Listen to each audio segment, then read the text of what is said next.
Paulo, fixando os olhos no sinédrio, disse: Meus irmãos, tenho cumprido o meu dever para com Deus com toda a boa consciência até o dia de hoje.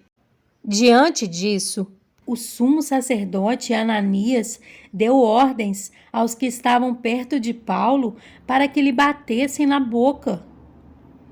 Então Paulo lhe disse: Deus te ferirá, parede branqueada.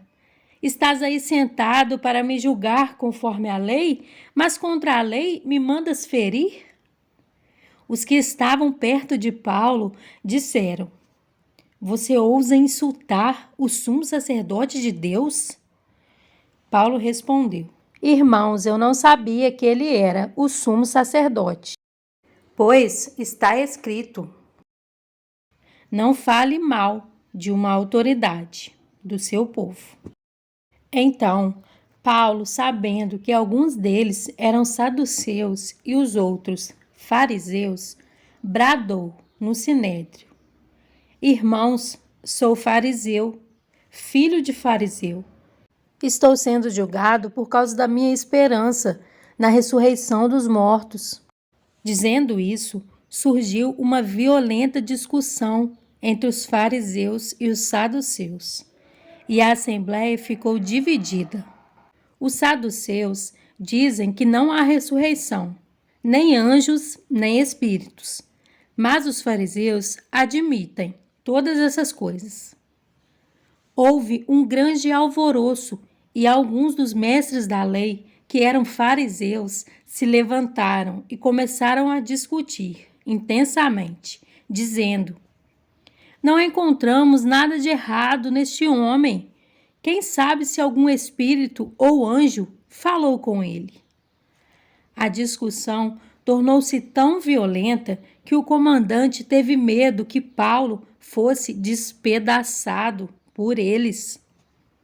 Então ordenou que as tropas descessem e o retirassem à força do meio deles, levando-o para a fortaleza. Na noite seguinte, o Senhor, pondo-se ao lado dele, disse: Coragem! Assim como você testemunhou a meu respeito em Jerusalém, deverá testemunhar também em Roma. Na manhã seguinte, os judeus tramaram uma conspiração e juraram solenemente que não comeriam nem beberiam enquanto não matassem Paulo. Mais de 40 homens estavam envolvidos nessa conspiração. E dirigindo-se aos chefes dos sacerdotes e aos líderes dos judeus, disseram: Juramos solenemente, sob maldição, que não comeremos nada, enquanto não matarmos Paulo. Agora, portanto, vocês e o sinédrio peçam ao comandante que o faça comparecer diante de vocês, com o pretexto de obter informações mais exatas sobre o seu caso. Estaremos prontos para matá-lo antes que ele chegue aqui.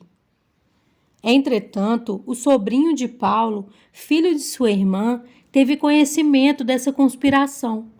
Foi à fortaleza e contou tudo a Paulo, que, chamando um dos centuriões, disse: Leve este rapaz ao comandante. Ele tem algo para lhe dizer. Assim, ele o levou ao comandante.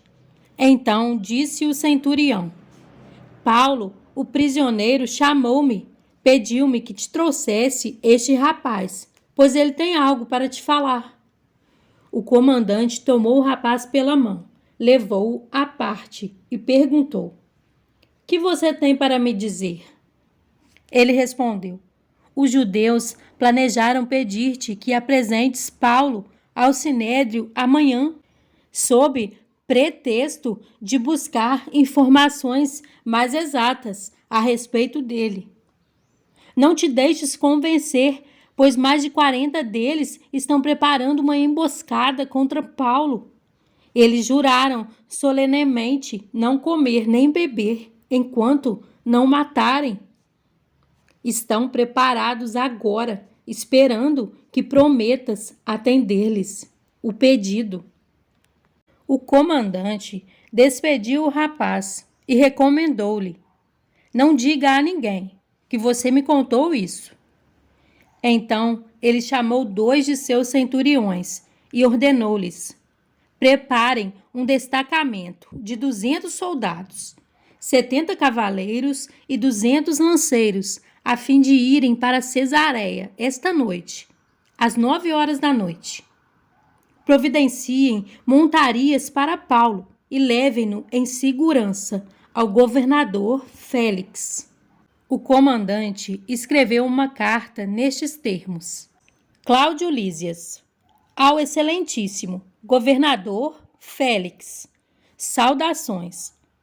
Este homem foi preso pelos judeus, que estavam prestes a matá-lo, quando eu, chegando com minhas tropas, o resgatei, pois soube que ele é cidadão romano.